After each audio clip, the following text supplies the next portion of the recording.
Well, I get back from a nice long trip. Motorcycle's pretty hot. A lot of noise coming out of the primary case there. And it sounded to me like I had a compensator that was going out. Couldn't tell if it was compensator itself or maybe the springs inside there. At any rate, I decided to go ahead and order a new compensator, but understanding that this was a part prone to failure, I looked for something that was a little more sturdy and wouldn't have to replace often. I came across Darkhorse Man O War compensator, went ahead and ordered that. All the research I saw suggested that this ought to last much longer than anything but a gear.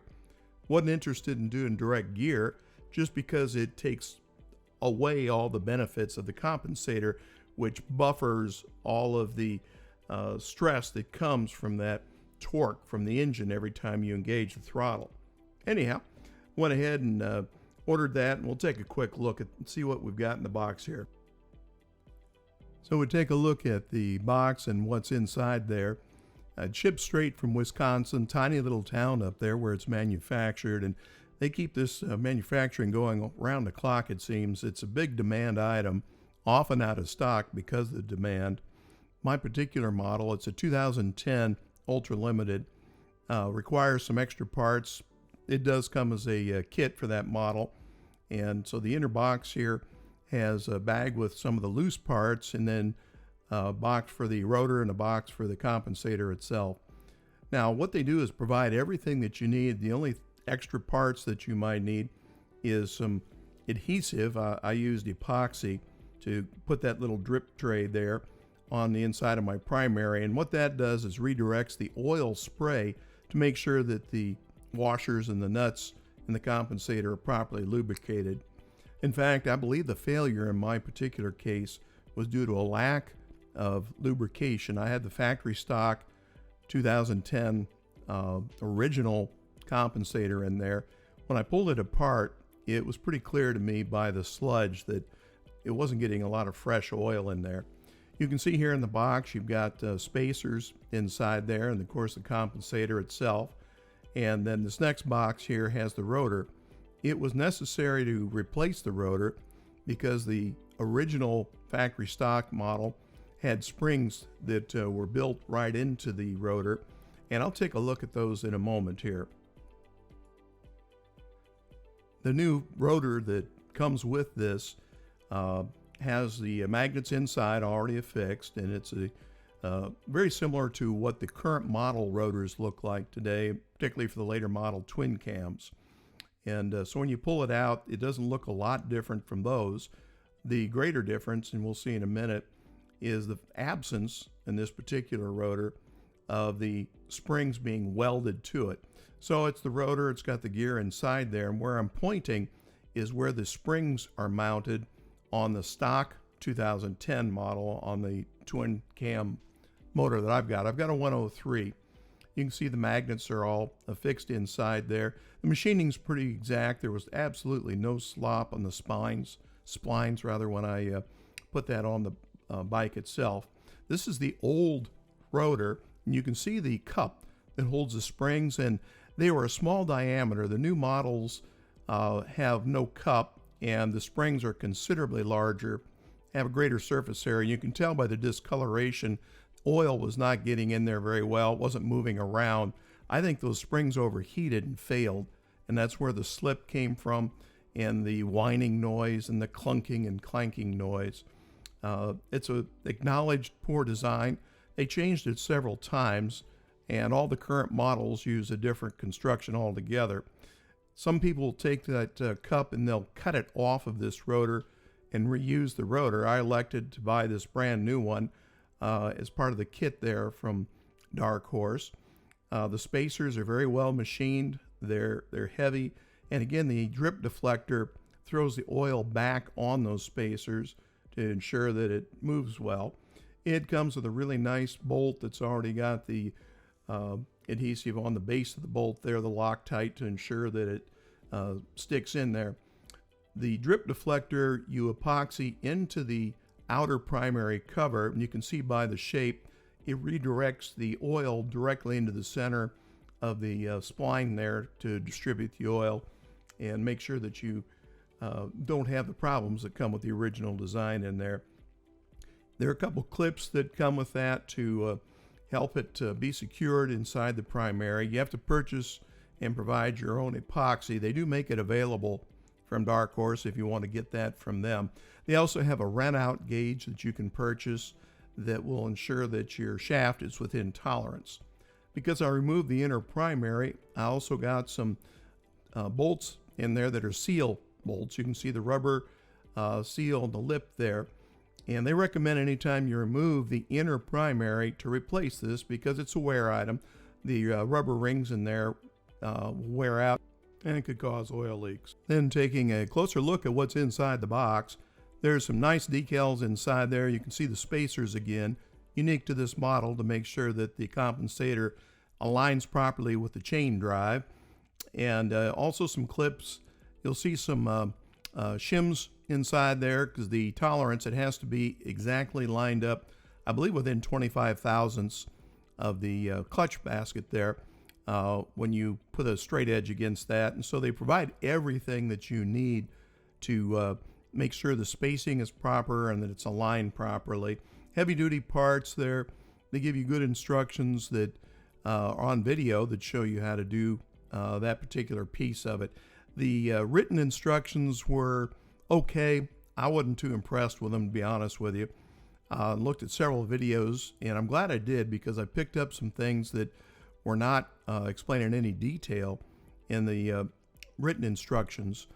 The parts are constructed very, very well. As you can see, they're packed well. It's a heavy device. What you see there is all bolted together. It's a sandwich, and in between those two sprocket gears, secured by these 4 bolts that you see here, which you can remove.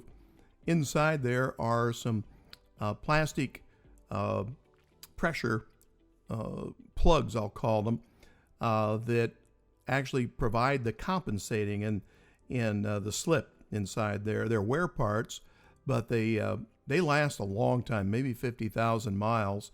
But whenever they wear out, you can easily replace them very inexpensively. There's no other compensator that can be rebuilt. You have to buy the whole thing as a kit. This thing, you spend $20 and buy some extra washers and you're good to go there. Get things started, we take a look at the plug for the primary oil, and you want to get the oil obviously drained out of there. There'll be residual in the outer primary cover, but want to go ahead and pull that out and get that going. Bottom of the plug has a magnet to get all the metal particles that gather. Not uncommon to have a little dusting in there, but boy, I had a lot of schmutz on there. Change oil pretty frequently and faithfully, and I did not expect to see all that on the primary plug. It was indicative of having some wear and problems. I always replace the O-ring. When I got the bike, it had putty on there, and there was a slow leak. Putting a new O-ring on there, which usually comes with a change kit, is a better way to go. And you can see the old ring was pretty thin, and that had been replaced with the last oil change. So just demonstrates the need to put a new O-ring on there. It's quick and easy to do, as you can see. Just a little hook, snip it off, and away you go.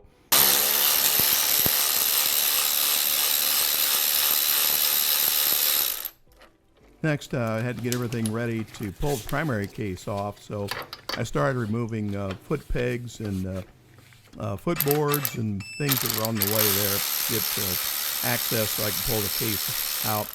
There's some things I left attached, and I'll talk in a minute about what that looks like. Some folks will take the shifter off before removing the primary. Makes a lot of sense, and I've got a heel shifter here you can see. But I thought that I had enough clearance, and so I elected to go ahead and leave it on, and I can easily pop it off afterwards if it is required. But I went ahead and pulled out the bolts out of the primary. The bolts up front are much longer, and you can keep those separate pretty easily there. Bolts come out pretty easy. As you see, I have a little ratchet, electric ratchet there that I use, and pop loose the primary with a little rubber hammer just to get it out. Adds a little extra oil in the case, which I expected, even though I drained it all out. And as you can see, as I was carefully removing it, I was able to get it past that shift lever in there. The inside was fairly black. I thought it was actually the color of it, but that was all coating from stuff coming off. Next step was to put a zip tie on the automatic chain tensioner and keep that collapsed. I went ahead and checked the tension. It was pretty tight. I know the Darkhorse recommends about a 1/2 inch slack, and I guess if you went up and down, there may have been 3/8 of an inch. The automatic chain tensioner ratchets up tighter and tighter. It's a good thing. A lot of folks like a manual adjuster. I kind of like the automatic one, and I've seen a lot of folks that stand by that. So I went ahead and removed that to give me some slack for when I went to start pulling off the compensator and the clutch adjuster on there. Took snap ring pliers, and I like the right tool for the right job to pop that off, and the adjuster just slides right out. You don't even have to break the nut on there. That exposes the nut on the inside, 11/16 inch nut. I put a plastic block to keep it from rotating between the chain and the sprocket, and went ahead and broke the compensator nut, which, as you can see, rotates counterclockwise normally. You'll notice when we get to the clutch to remove that and pull the whole basket off, it rotates counterclockwise. And so that gave me plenty of slack there. Went ahead and put the plastic block on the other side there to keep it from rotating, and broke it loose. And once it came loose there, it was not too difficult to pull everything out. What I learned is you really need to pull the compensator and the clutch basket out together. Now, I won't be reusing the bolt that came with the stock one, because it with the new compensator comes with a much nicer bolt, and it's an Allen head, a Torx, T70 Torx. So it all came out pretty easy. You can see again the rotor in there with the welded on spring basket. And again, it's a small diameter. I'm convinced that the failure was due to heat and lack of oiling, and the small surface area overstressing the tolerance of the springs inside there. Now, I got the rotor as far out as it will go, and that's why you do have to remove the inner primary. Some folks will grind down the case. I'm not a fan of that. You'll see here some long Allen head, ball head sockets, and I pulled those out to get the starter removed. When you pull the inner primary case off, the starter's screwed onto that, so you need to remove the bolts in the starter, and to get to that is difficult. You can use a variety of extensions on a ratchet, and I tried a couple different ways of doing that. You can see here that I just put a bunch of extensions on there, and that worked for the one bolt.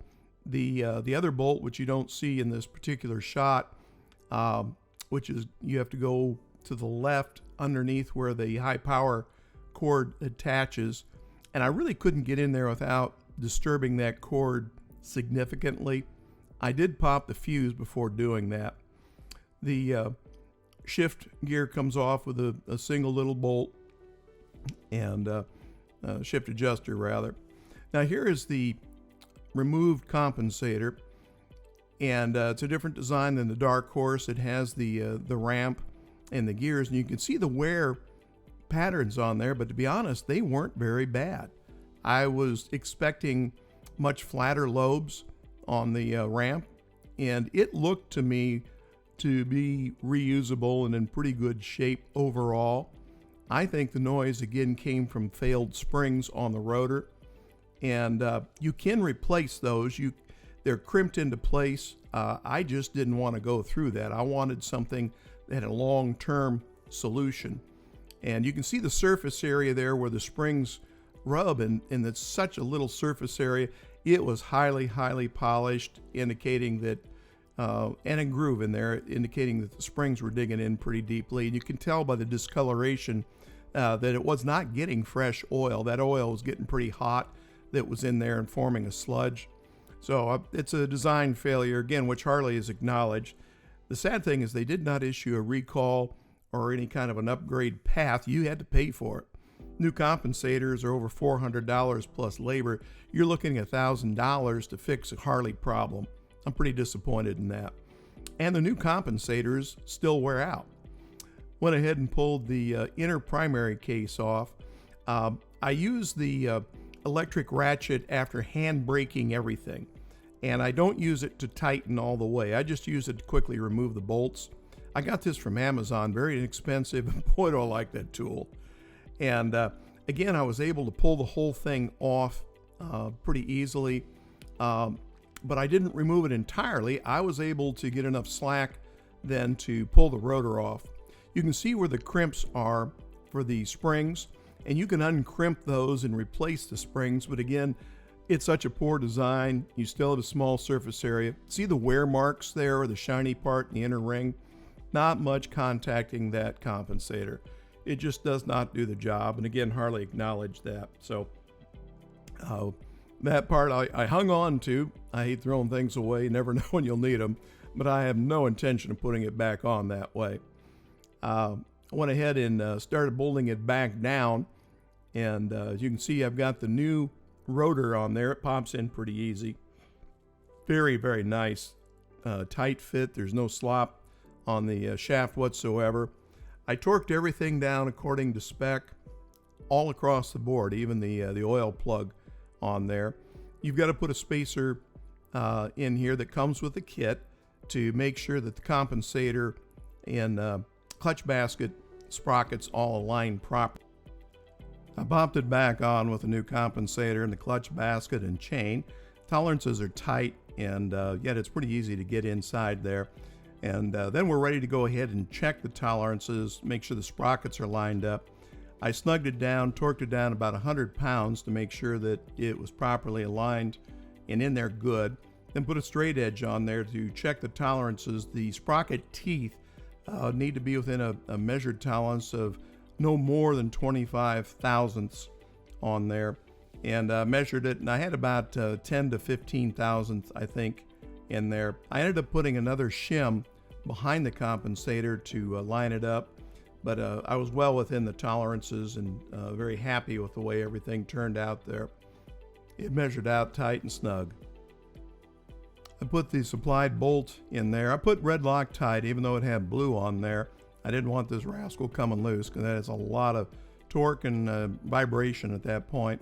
I used the electric ratchet not to snug it in there, but just to get her in as far as it was finger tight, and then I torqued it down to spec. I want to say it was 170 foot-pounds, pretty profound pressure on there. Then I went ahead and did the same thing with the nut for the clutch basket. Again, it's a reverse thread on the clutch basket, and I torqued it down also. It wasn't quite as tight as the compensator nut was, but they both went down to spec, whatever the spec happened to be. I honestly don't recall. And then went ahead and put the adjustment nut back in there and the retainer clip. I'll adjust the clutch later after I've tested everything out and just leaving it where it was set before. It's kind of keyed, so it goes in there properly. And I made sure that the snap ring was in the slot and where it needed to be and firmly stuck in there. I have seen guys just kind of pop that in by hand. I love using the snap ring. I put the chain tensioner back in there. You can see it's secured by that little zip tie. And once it's in there, I snugged it up and made sure it was torqued down properly. I used torque specs for pretty much everything in there to make sure I had it set properly before I loosened the chain tensioner. And again, I want to use the automatic tensioner because I want that to automatically adjust. I don't want to have to constantly pull the cover off and take a look. And it's about the same tension it was before. I'm measuring the deflection here up and down. It's supposed to be about a 1/2 inch, and I had about a 1/4 inch up and a 1/4 inch down, so I'm counting that as a 1/2 inch slack inside there. That's recommended by Man O War to give you the proper chain tension inside there. Then I went ahead and started putting back together the shifter linkage. Things went together pretty well. You can see the starter in the right corner over there. I haven't bolted that down yet, but it popped back in pretty easily and didn't really have a lot of troubles. I didn't have the right type of socket to tighten this clutch lock nut down. You really need to have the Allen wrench in the center slot there, and the idea is to adjust the clutch so it's just touching and back it off half to a full turn. And I did that, but when I went to cinch it down, all I had was a socket, so I couldn't keep the Allen wrench in the center there to hold the center pin, and it spun a little bit when I tightened it down, and I ended up having to come back and readjust the clutch. Wasn't a big deal. You can see the oil deflector piece in there and the clips holding it. I put permanent epoxy, JB Weld epoxy, and there I roughed the case up. I roughed up the piece of plastic and put it in there and let it set overnight. It's supposed to set up in just a few hours, but I wanted to make sure that was in there and was never coming loose with all the moving parts in there. I did talk to the Darkhorse people. They said they've never had a clip come loose, never had any problems with that. You can see I cleaned the inside of the case. It was black. That was residue from, I think, the disintegrating rings in the compensator, the springs rather. And so anyhow, I've got a new gasket, bought a new gasket and have that gasket in place there. You can see the shifter is still intact, kind of blocking it, but I was able to get the primary case around that and get it reattached and lined up properly with the new gasket. A lot of people reuse the gasket. I chose not to. They're inexpensive. I'd rather not have to go back and fix any leaks. So anytime it was recommended that I replace a seal or a gasket, I just went ahead and did that. I had a new gasket for the inner primary, but I never removed that entirely. For that reason, I didn't put the new gasket and seal gasket in there, and so it lined up pretty easily. I didn't have a lot of difficulty putting it on. Aluminum case, you don't want to over tighten that. And as you see, I never popped the derby cover off. A lot of people do. I couldn't see any reason for it. So I left the derby cover on, saved me a couple steps there. I was able to adjust the clutch before I put the outer primary back on. So that really wasn't an issue there. And I didn't have to worry about getting the shifter aligned properly because I didn't remove it. Now you can mark it on the shaft and the shifter itself to make sure you get it back in the right spot, but I did not have to do that. All in all, the disassembly was pretty easy. You know, you pull off a couple floor plates, foot pegs, that kind of thing, and then just pop the outer primary case off, and she goes back on pretty easy. So I didn't really have any difficulty there and was kind of ready to go. After that, I buttoned her up, and she was good to be tested, and she ran well. Very, very happy.